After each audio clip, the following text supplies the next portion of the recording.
Good afternoon, ladies and gentlemen.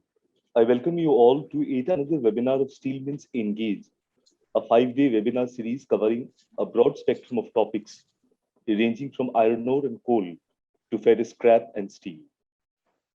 The objective is to understand the perspective of industry leaders on various topics identified for discussion and enable our clients to have a better understanding on how each sector is likely to evolve in the near future. I am Nirmal Dev, Editor Technology, Steel 360, your host for the afternoon. I would also like to take this opportunity to thank our esteemed sponsors, NMDC, Tata Steel, and Rumta Steel. The ongoing session is on what to expect from Indian mining scenario post-auctions. As we know, the second phase of mineral block auctions in Odisha was concluded recently, and the participation this time was no less vibrant compared to the first phase of auctions prior to 31st March 2020. The Odisha government had put up 10 iron ore and 1 bauxite block for auctions this time. The mineral blocks witnessed participation from 38 mining and steel companies, with 123 bids being put up for the iron ore mines. One striking similarity with the mineral block auctions last year has been the surprisingly high premiums quoted by the bidders this time too. Bid premiums had spiraled over 100% for a majority of the blocks on offer in 2020, much like this year. Steel calculated the average bid premium this year at an astronomical 117%. I would now like to invite our speakers for this session, Dr. Umesh Chandra Jaina, Joint Director of Mines, Government of Odisha, and Mr. Kapil Mantri, Head of Corporate Strategy and Business Development at Jindal Steel in Parliament. But first, I would like to invite Ms. Nishtha Mukherjee, General Manager, Iron Ore and Scrap at Steel Mint, to deliver a short presentation on the Indian mine block auctions. Over to you, Ms. Mukherjee. Thank you so much, sir. And a very good afternoon to everyone. Please allow me to share my screen.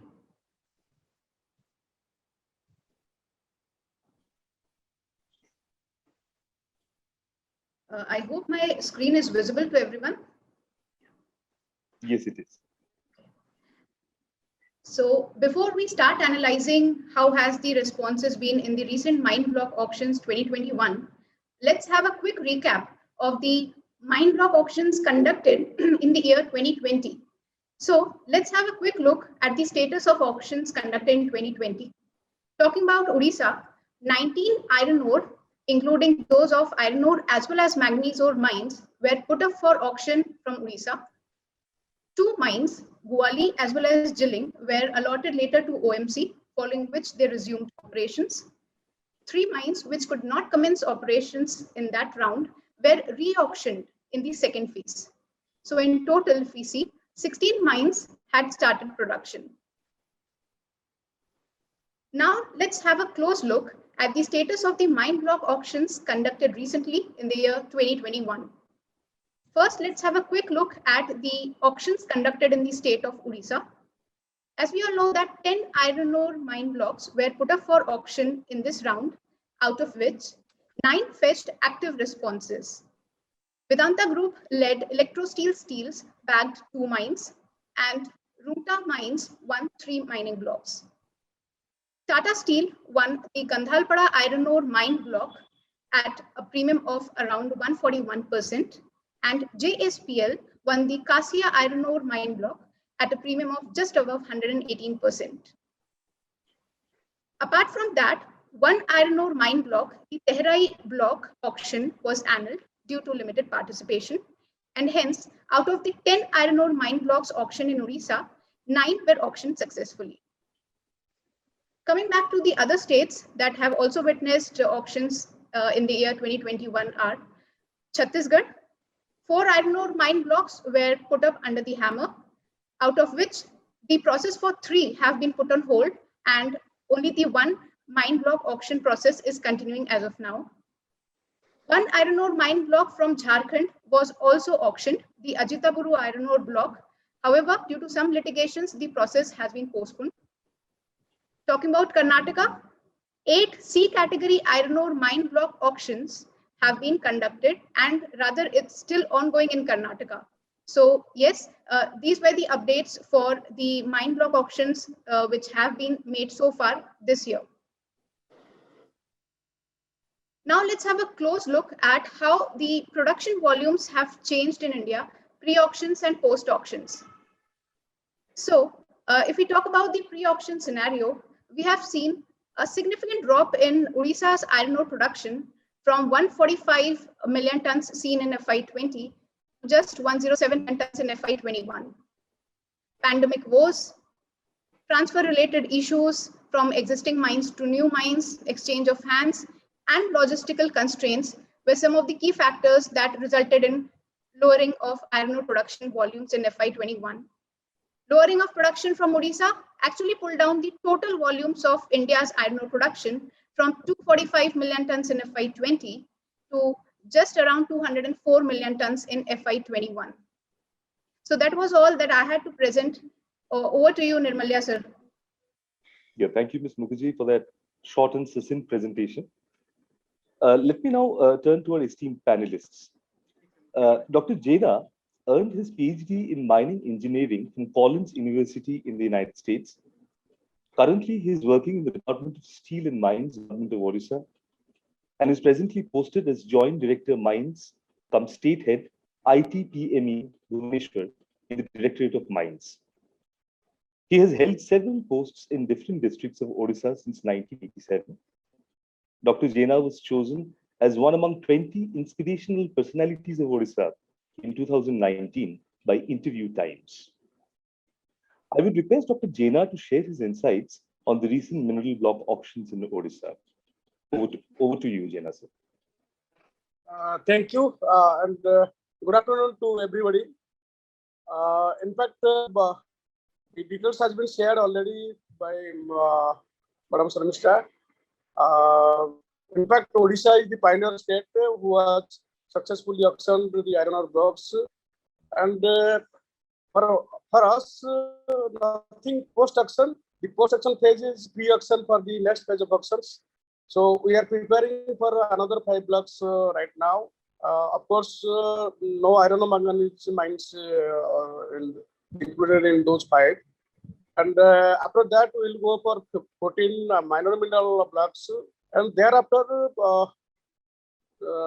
7 G4 blocks are also in pipeline. Central government has handed over to us. Of those, 2 manganese mines are there. And thereafter, these iron ore blocks would come. That means maybe 3 quarters or a year after iron ore manganese mines will be put to auction hereafter. Whatever program is now, if everything is as per the schedule, then we will see iron ore blocks auctioned in coming after 3 quarters of year or almost 1 year from now. And what has happened already, but that has been elaborated very nicely. And the scenario has already changed now. The isolate mines, the isolate commercial mines has gone, that period is over now. And he has to get a mines, he has to value add, having a some plant for making steel or sponge iron or something he has to make, then only he can make profit. The eye opener is that 140 to almost 142% bid by the Tatas. In the last auction, whatever I remember, they had not gone beyond 30%, but this time they have gone and won at 142%. And whatever insight I got from them, that the general scenario of mines is now anybody will get a mines, he has to he will value add and then sell, so that the profit which they were eyeing at selling the iron ore would be made at the selling the products. So that way the thing has gone now. So the isolate commercial mines figure phase is over now. So in the forthcoming auctions also that will happen, and in the other parts of the country also, I would see that kind of scenario would emerge. And the era of absolute commercial mines is now over, I think. And about the current auctions, out of nine auctions, till yesterday we had got 20% of the first premium, first upfront premium. First upfront payment has been made by the 8 companies except Caspi International, who's due 21st. So maybe today or tomorrow he will pay. So our auction is completely successful because the today's rule says that if anybody fails to pay the first installment upfront, then the second has to be called for to accept that whether he accepts that percentage. So that is not a case in our auction, whatever has taken place. 8 companies have already paid the upfront, and the Caspi would pay today or tomorrow, so that it will be completing the all 9 cases, and we'll be proceeding for declaring them successful bidders. 3 mines which were operational earlier, those are Kasia, Nadidihi, and Nadidihi Kasira. Those will be operational soon because the clearances, whatever the earlier lessee had got, that will be vested upon them. So those will be very operational very soon. And the other 6 mines will take time to get the clearances. Those are virgin mines. But the players are very professional, Tatas, Juntas, Vedantas. So I think they would emerge successful, and they would get the clearances very soon within the time limit, whatever has been allowed to them. And I foresee that whatever auction we have made, and the 6 virgin mines would be soon operational. And about the production level, till today, the production of Odisha iron ore sector is 75 million ton, and that is 73. This is the first time that the production has gone more than the dispatch. Probably because there has been seen, but not dispatching. That might be the reason. So this production level is at 75 million tons. So surely we will cross over 140 million ton, whatever has been the highest prior to this year. This year we would go beyond that, and the dispatch would also be at par. So Odisha's contribution would be the same, whatever has been in the previous years. And the state exchequer has already earned 20,000 crores by now. Last year we had earned 13,000 crores for the entire year, including those premiums. But this year we have already got 20,000 crores of rupees till today. And we are expecting that that would continue, and we would end at over 40,000 crores this year, which will be a great contribution to the state exchequer. With that, I think I have touched all the aspects. Thank you. Yeah, thank you, Dr. Jaina, for your initial remarks, very perceptive remarks. Of course, you have made several points. We will dig deeper as we carry on with our session. I would now like to take the opportunity of introducing our second panelist for this webinar, Mr. Kapil Mantri. Mr. Mantri is currently serving as Executive Vice President and Head of Corporate Strategy and Business Development at Jindal Steel and Power Limited.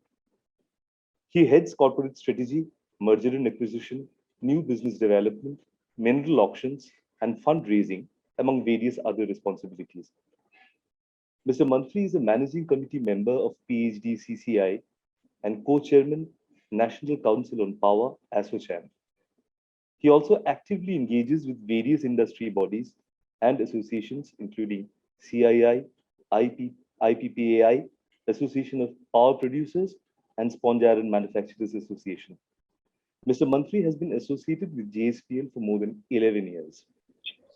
I would now request Mr. Mantri to share his presentation and his valuable insights on the subject. Over to you, sir. Thank you very much, Nemilia. So I have a small presentation. I'll just share that.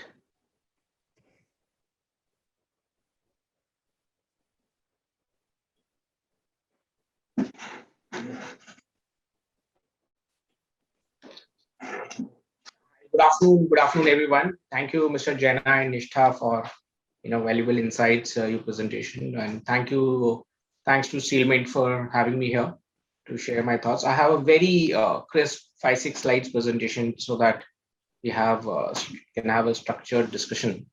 So this is a snapshot, the first slide on what happened in the first round of auctions, right? As we all know, very aggressively led auctions. We are all surprised with the premiums we received.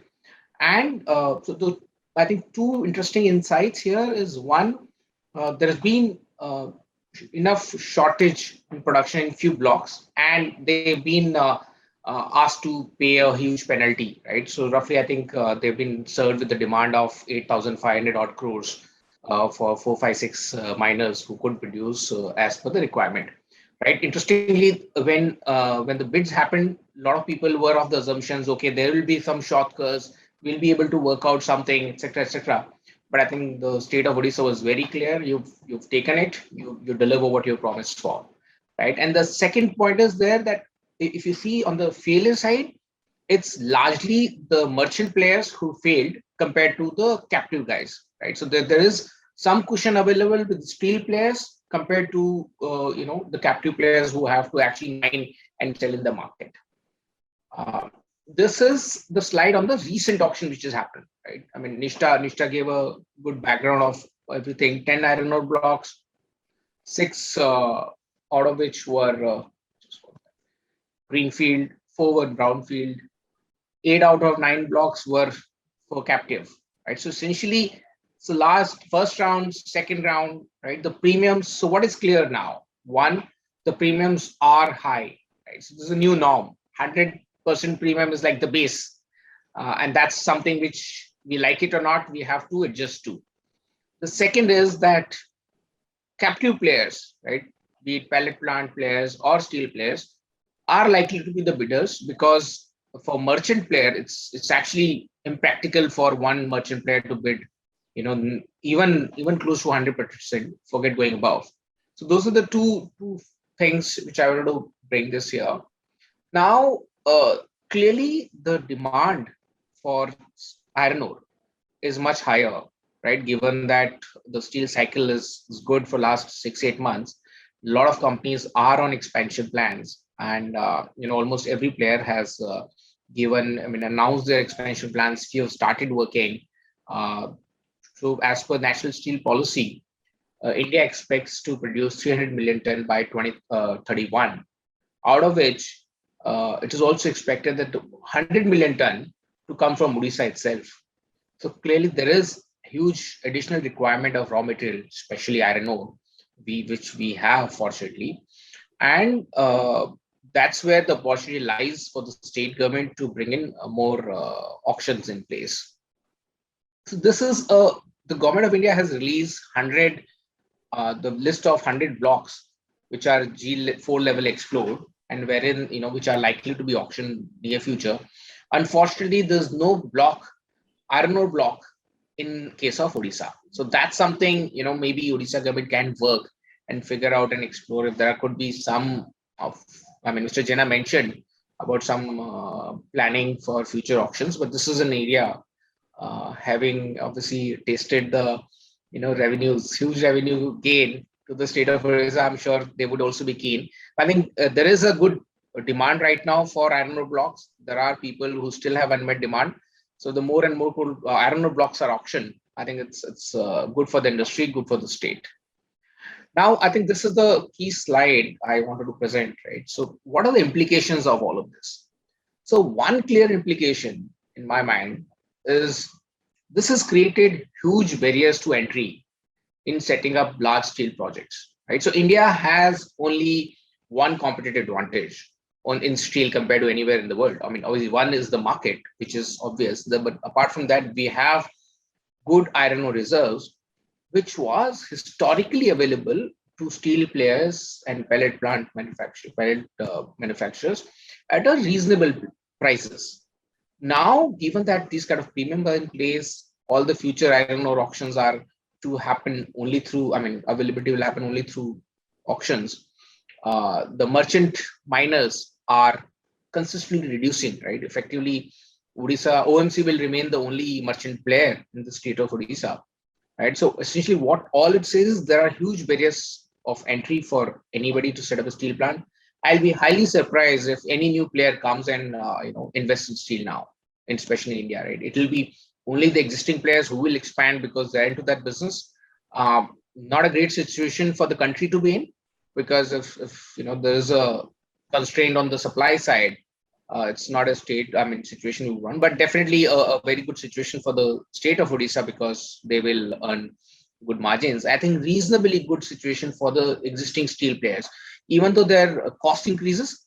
But I think because there will be limited supply, the margins should be reasonable going forward, right? And there is an opportunity for state like Odisha to invest in developing the state infrastructure, developing new markets, etc., because of the revenue it is earned. And just the last slide, right, of few things which can help the entire iron ore scenario and the industrial scenario, right? I mean, the new blocks which I just mentioned, more blocks become good for everybody. There are some tricky issues like royalty on royalty, which one has to pay on the iron ore mine, right? I mean, if those can be resolved, it'll help the industry and the state simplify everything. So that's something which can be looked at. Encouraging local iron ore consumption, maybe curbing iron ore exports shall help the country if iron ore is available for the steel players and the valuation happens locally. A slightly tricky subject, but I think largely, and now at least given that there are hardly any merchant players, odds are in favor of us doing it. And most of these mines are workable. Dispatches can happen as per plans if the approvals come in time, both on the mine end and also the logistics, which is slurry pipeline, as many of them are planning, including us. So yeah, this was it. A small presentation, so I thought I'll share with everyone. Thank you. Thank you, Mr. Mantri, for your very insightful presentation. I would like to start the question and answer sessions with our esteemed panelists. To start with Dr. Jaina. Dr. Jaina, my question to you, have miners that have been issued MBPA shortfall notices subsequent to 2020 auctions resumed expected dispatch levels? Can you, I did hear, please? Mining companies that have been issued MBPA shortfall notices, have they started resuming the expected dispatch levels from those mines? Not really. Most of them has gone to the ports, has got a stay order. Siddharthan also, his case also, he's pursuing the case at High Court. No result has come as yet. And the Kendram is also has preferred a case about the matter. So, although demand notice has been issued, but no realization has been made. But it is a clear stand that since they have already gone on agreement and they have signed the MBPA, they have to abide that. And there is no way out. Certainly, government will enforce that, and government is putting forth to the courts that they have themselves agreed to do this. So there is no way out. They have to do, and telling which whatever the reports is there as per law, that would have effect to them. So either they have to pay or they have to leave the mines. So government is clearing on that stand, but nothing has really happened because the intervention of the court on the matters. So next question from my side, Mr. Mantri, with JSPL now being announced as a preferred bidder for Kasia mine block, so what are your plans on commencing operations from that mine? Thank you, Nishta. So as Mr. Jain also mentioned, Kasia was operational in recent past. So, we should be able to turn it around quickly, right? As soon as the approvals are in place, we already floated inquiry for appointing an MDO. So all of those things we're doing in parallel, right? All the mining plan updation, some survey, etc., which we have to do. So that we're carrying out, and the other approval, etc., are also happening in parallel. So maybe a month or so, as soon as the approvals happen, we're good to go. And given that we have requirement of iron ore plants, so there's nothing stopping us from ramp up ASAP. Just a follow-up question on the same, sir. Till we commence operations from the Kasia iron ore mine blocks. So, how is the current sourcing pattern for JSPL, like from the merchant mines itself? Because we believe that the inventory from SATA mines would have been largely already liquidated. So you're right. I think the inventory which we had in from other supplier is almost extinguished. So right now, currently, we are procuring from all the merchant miners, including OMC. And also we have one small captive mine, Tensa. So we're also procuring from that. Yeah.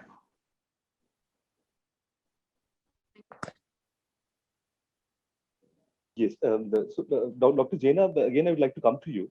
As you, during the course of your presentation, your initial remarks, you had said that operations are for the brownfield blocks that were auctioned this time.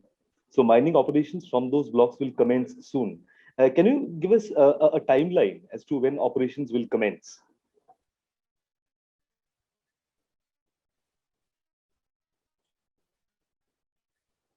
Sir, can you hear me?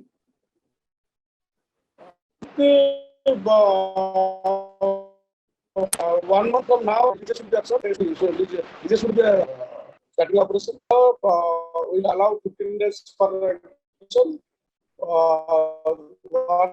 Once the LOI will be issued, and as for extension, so typically they can get 30 days from the date of issue of the LOI. So the upfront payment has been made and the process is on. In 15 days, we will be issuing the LOI. Vesting the whatever the clearances the LLC had got, those will be vested with the due basis. And I think 40 days from now, the line should be operational. If everything is everything goes in the planned way, there will be no hindrance. So we expect that in 40 days, these 3 lines should be operational. And the iron ore flow to the market should come from these mines.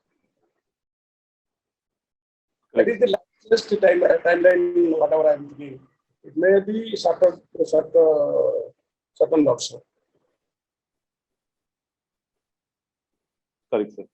And sir, also this that 6 greenfield blocks this time, as you said, that very professional companies. Companies with long-standing good records have won those mines like Tata Steel and Rumta and all that. Electro Steel also, Vedanta. So, can you just give us a short insight as to how long it could take for the greenfield blocks to start mining operations, and what is the procedure for the blocks to slowly move towards mining? The officials of IBM are triggered here in Odisha. The Odisha set part of IBM are very much triggered, and we do have meetings very intermittently. Every quarter we meet each other, and we are focusing, and they are also very much focused. So they will approve the mining plan once submitted within 45 days for sure. If everything is all right, with the mining plan, everything is made good and right, 45 days they would take for approving that. Once mining plan will be approved, then the FC and EC those are on the at the hand of the Government of India in the Ministry of Environment and Climate Change. They would take some time, maybe 1 year and 1.5 years.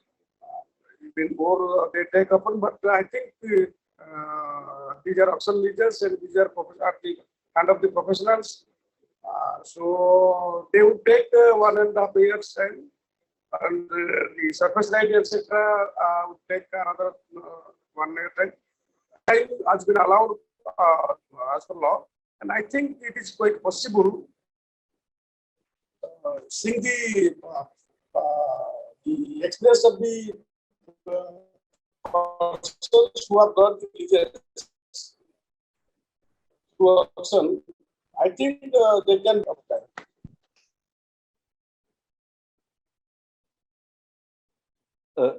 Dr. Jaina, may I request you to please repeat your last point, because your voice was cracking, so we couldn't get your last point, sir. I just told that considering these express auction holders like Guntas, Tatas, Casri has also gained quite a lot of experience. So they can handle these issues and they can do the best to get the clearances within 3 years of time. And those leases will be executed within 3 years time and they can be made operational. Okay, sir. Next question to Mr. Mantri.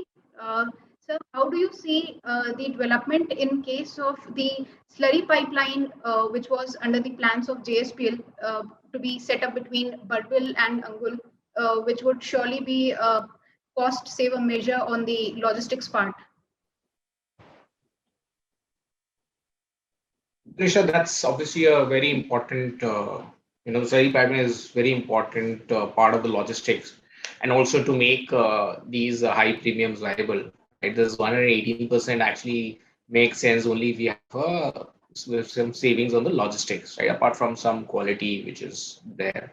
So the plans are on. We're working towards the approvals for the same. However, we are also contemplating now that should we actually do a Barbil Angul slurry or should we do a Kasia Angul slurry? Right now that we have a source in Kasia, right? Earlier we were doing it Barbil because we didn't have a dedicated mine, and Barbil we had a pellet plant, so we thought we can bring everything there. So now we were just trying to evaluate what is a better option. So it may happen that we may do a Kasia Angul pipeline, slurry pipeline and stuff. But yeah, that's very important to us. We're working full steam on it.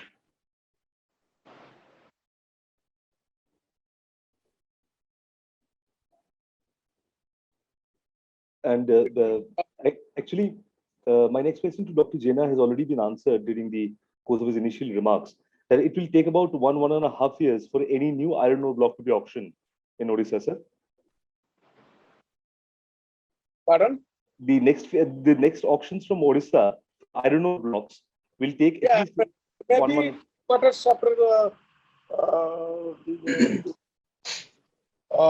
maybe 3 quarters after a year, or maybe 1 year. Means will be auctioning in the last quarter of 2020, 21, 2022. Okay, sir. So we have been hearing like a few news about some of the miners surrendering the mines that they had won in the 2020 block auction. So is there any further development on that you would like to share with us? They would not surrender.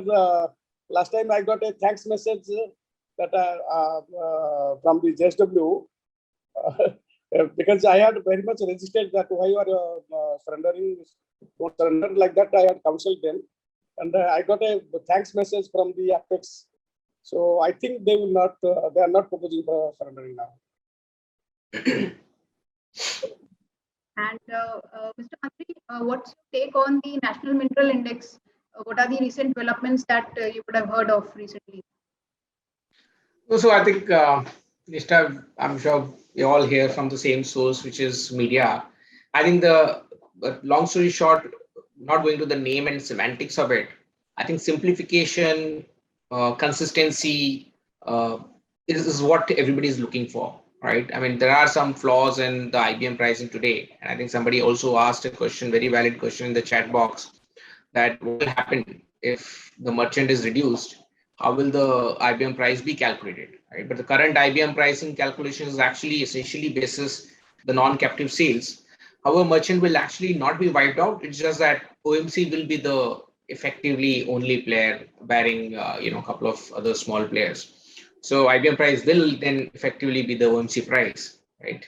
And so the royalty on royalty issue, right? Those are the issues. If we're all hoping that once the NMI is in place, and all those ambiguities, inconsistencies, they should get solved, and that'll help everybody.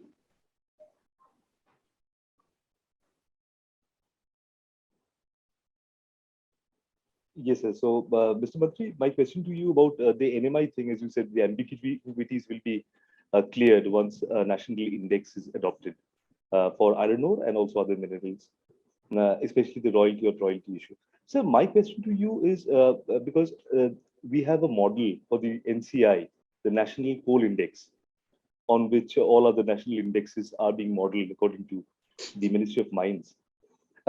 So the coal index takes import prices into account. But for iron ore, with the volume of imports, which is quite negligible, and also because of often high global iron ore prices, that could also affect the index once adopted. So what is your stand on this? Should import prices be factored in? So the short answer is no. I mean, there should not be import prices of iron ore should not be a component, right? I mean, and when I'm saying that, it's not only a commercial answer. I mean, commercially one could argue that why not, and everything is import parity, but it's also important from the perspective of developing the steel industry itself, right? To support. I mean, the moment, see, it's very easy, right, for anybody to say everything should be market driven and hence the raw material prices go up. But end of the day, who suffers? It's only the country, right? People, government, who end of the day suffers, right? You'll end up paying a higher premium somewhere else, but then the cost will go up. The players will have to pass on the cost increase to the customers, and the customers only suffer, and government also is one of the largest customers of steel. So one has to balance it out, and so short answer is no. However, in comparison to coal, I'd say coal, the way the index is designed, right, they're trying to replicate the consumption pattern of the country, right? So, I mean, what essentially have done, okay, how much is through linkage, how much re-auction, how much of through imported is currently being done, and they've done a weighted average and try to do the same proportion for to devising the national coal index, right? Even if one takes the same philosophy, right, the import of iron ore is in the current circumstances is very, very low. So even by that logic, I mean, it doesn't make sense to have any import component in iron ore index or NMI.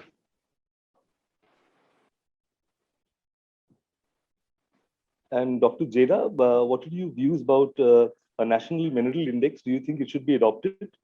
And if yes, why? What are the reasons that it should be adopted for?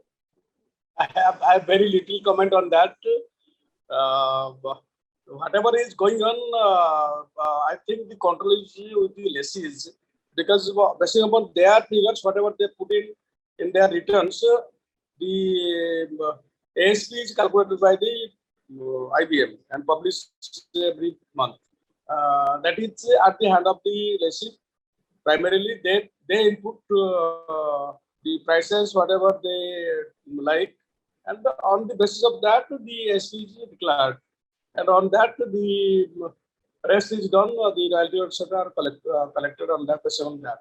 But the other part, I'm afraid I don't know much on that. How and from this course.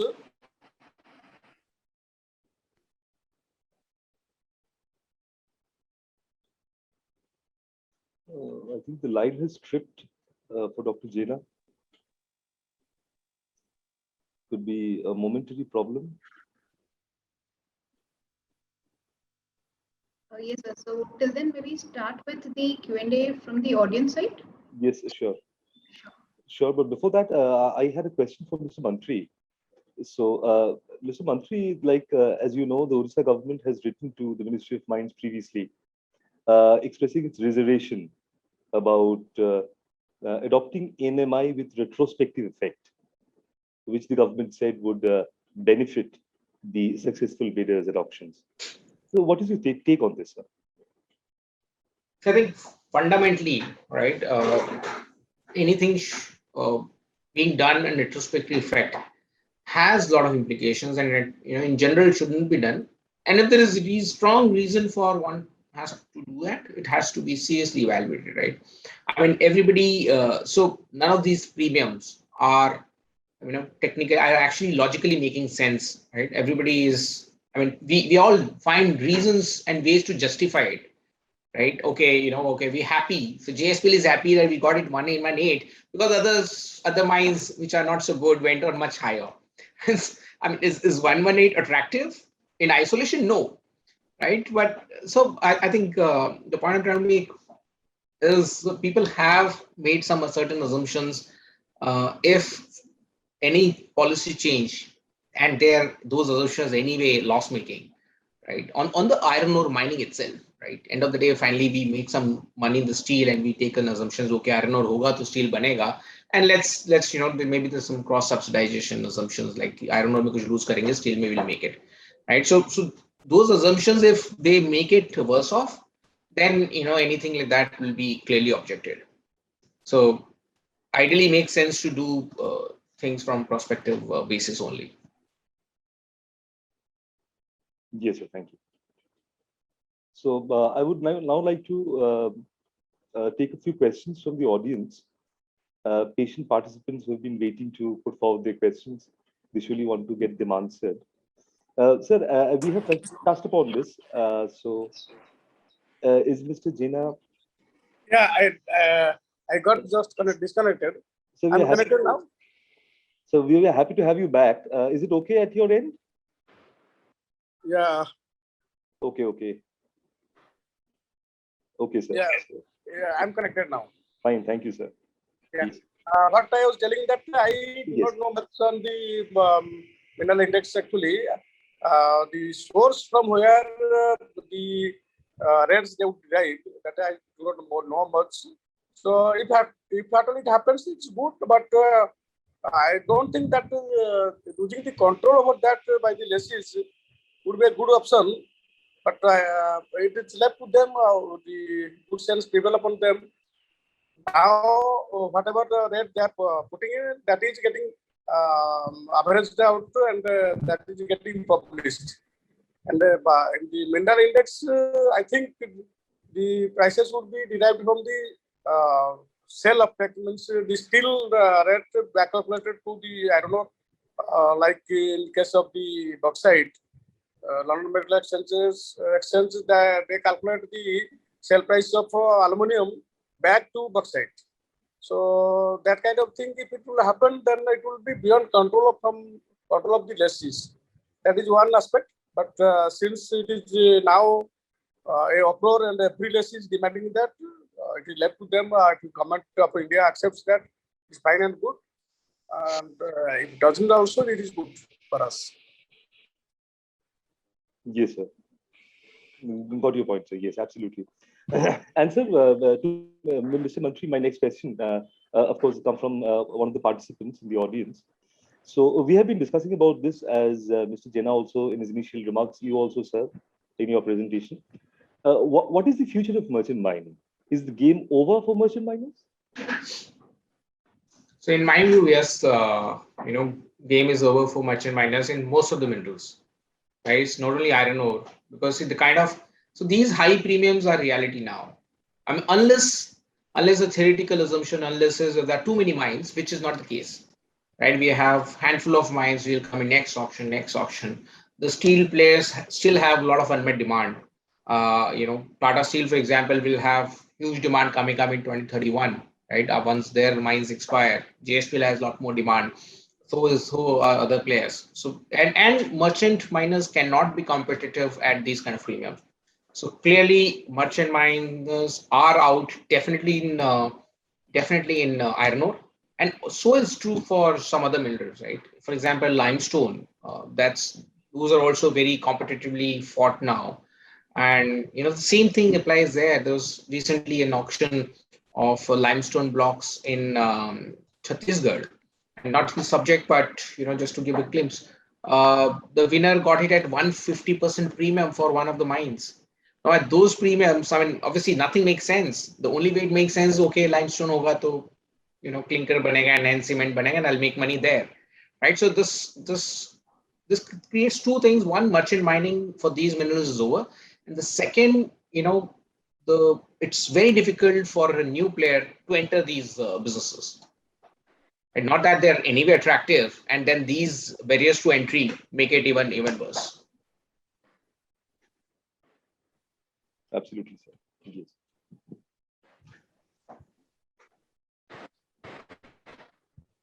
Dr. Jaina, there is a question. I'm not sure exactly. Would you like to take this? The questioner says that what will be the status of auction mines started in May 2020, whose EC and other clearances are valid for 2 years, that is till May 2022. So are clearances in place for continuous smooth operations of mining operations? As you know, 2021 amendment says that the clearances will be for the mines, not for the lessees.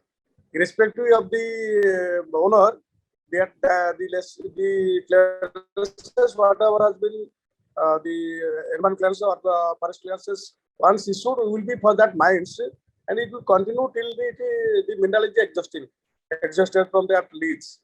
So that way, those clearances should be transferred from one hand to other hand, but no fresh EC or FC would be required anymore. So that amendment would come into picture, and that would help the lessees too much. And that is a good amendment, I think, considering the scenario. So as per that, there will be no much hassles. Only the transfer can be actually paid. Some monetary issues is there, but it will be done.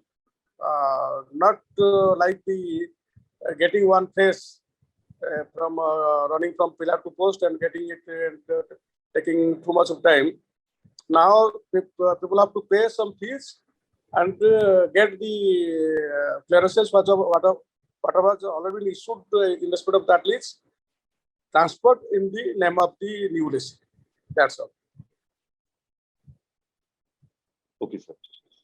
Yes, got your point.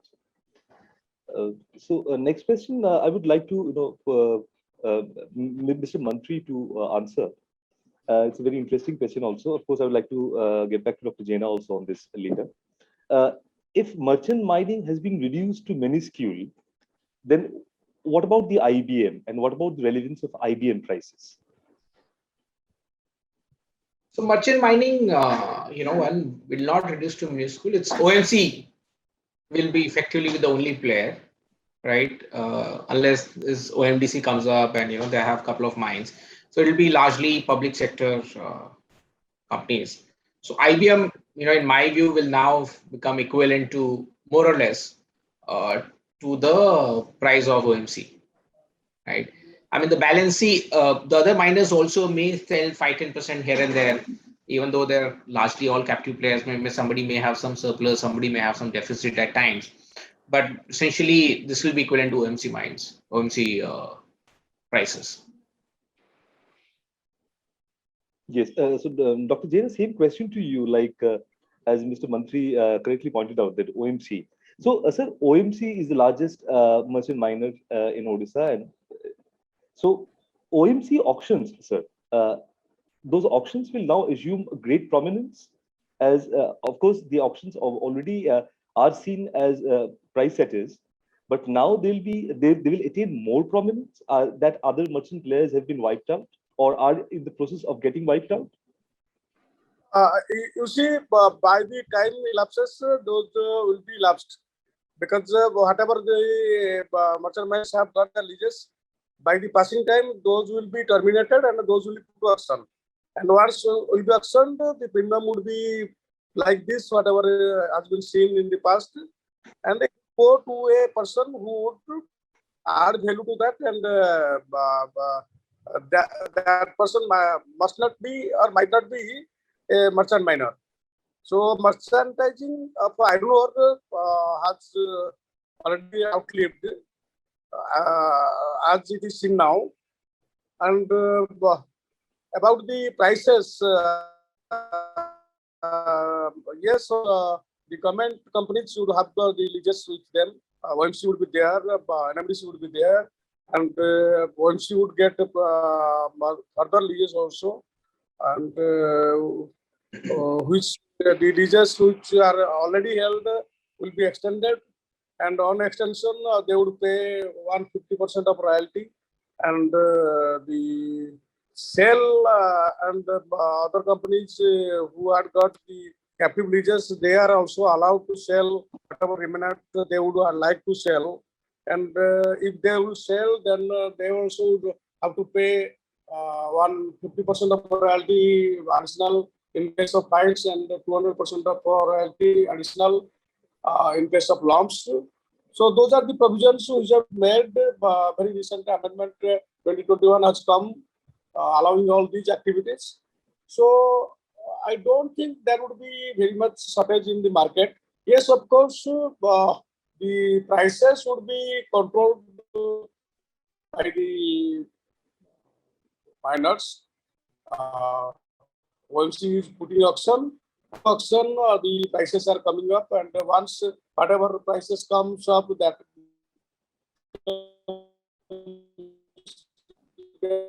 price, and then put to a price goes up. This happens. It all depend on the market.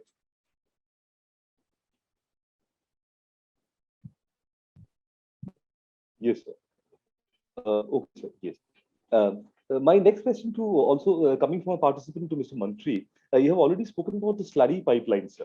So my next question is that what is the expected investment, estimated investment for the pipeline, and the timeline for construction? So see, I think 2 to 3 years is a reasonable estimation on the construction of slurry pipeline, which is what we're expecting. And investment, we expect it to be, I mean, we're still getting offers and, doing the process, etc. But roughly would be around, so for the slurry pipeline, 1,300 to 1,500 crores is what we are thinking will cost. Yes. I have a small update in this slurry pipeline. Of course, sir. Yes. But the slurry pipeline is going through some leases, and the lessees were resisting to give that land.